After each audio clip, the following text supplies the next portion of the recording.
It is time for story time here on Canton Sports Chatter, an opportunity to talk with one of the Acacia staff writers. And today we are joined by Andy Brown. And Andy, appreciate you coming back on the show. This time of the year for you, I mean, like I always talk about, like coaches, like it's kind of like that crunch time at the end of the regular season. Like for you, like you kind of feel that excitement too, just in your coverage. Yeah, it's like I said, I've told people before that my favorite part of my job is covering postseason stuff and just seeing what all unfolds. And the regular season is just kind of a little build up to that, and we're getting closer to the postseason time for a bunch of different sports, whether it's swimming, wrestling, basketball, whatever the case. So it's bowling. So it'll be fun next few weeks just to kind of see how it all unfolds.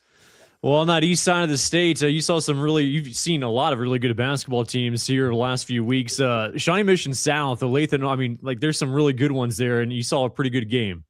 Yeah, it was a battle of 1 versus 2. It was at Olathe North, and I've done this for over 18 years now, and there has been very few venues and atmospheres that really topped what I saw at Olathe North that night. I mean, that gym was packed to the rafters. Both student sections showed up. It was just a crazy atmosphere. The two best teams in 6A squaring off.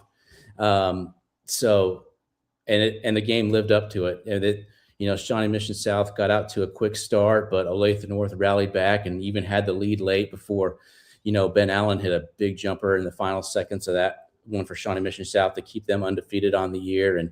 And really, it was just two great teams going blow for blow with each other. And it was an unbelievable matchup. And, that's what sports is all about. Just seeing that type of atmosphere, seeing how, student athletes respond, through adversity. And, it had a little bit of everything. So, it was unforgettable. It was an unforgettable game for sure. What stands out about Shawnee Mission South, and just, I mean, whether it's the players or just like what they do that makes them so good?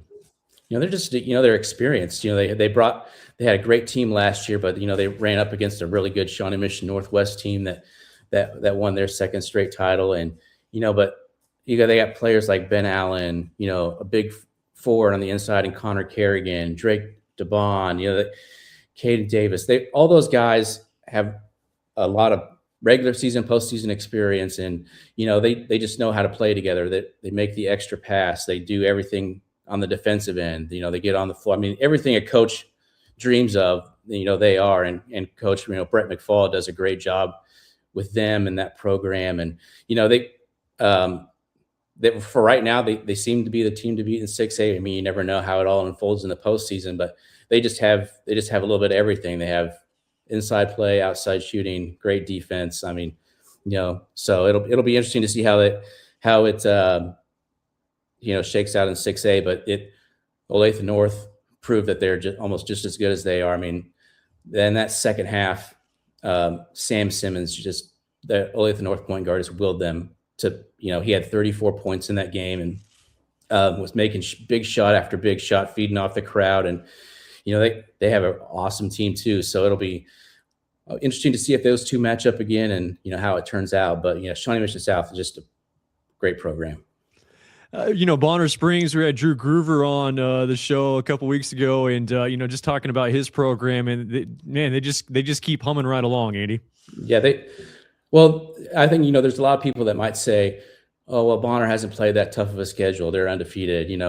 They're the class of the Frontier League, but they played another ranked team in Piper, which has been a rival for them in the past, but they don't play each other as much anymore since they switched leagues. And it was a game that really wasn't originally on the schedule, but they both teams needed a makeup game to replace a tournament game that got postponed. So they scheduled that one on a Wednesday night and at Bonner, and it was an awesome atmosphere there as well.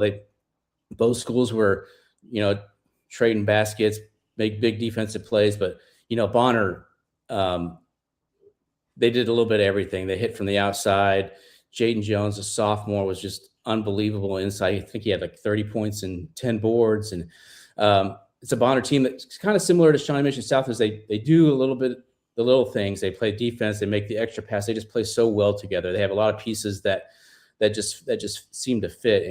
And Drew Groover does a great job with them. And I think he said he's only in his second or third year with that program. And, you know, you know, they're undefeated for a reason. They're 19-0 in 5A, clearly the best team on the east side of the state right now, record wise. And so, yeah, it was an unbelievable show too. I feel pretty fortunate to have seen two pretty good games the last couple of weeks.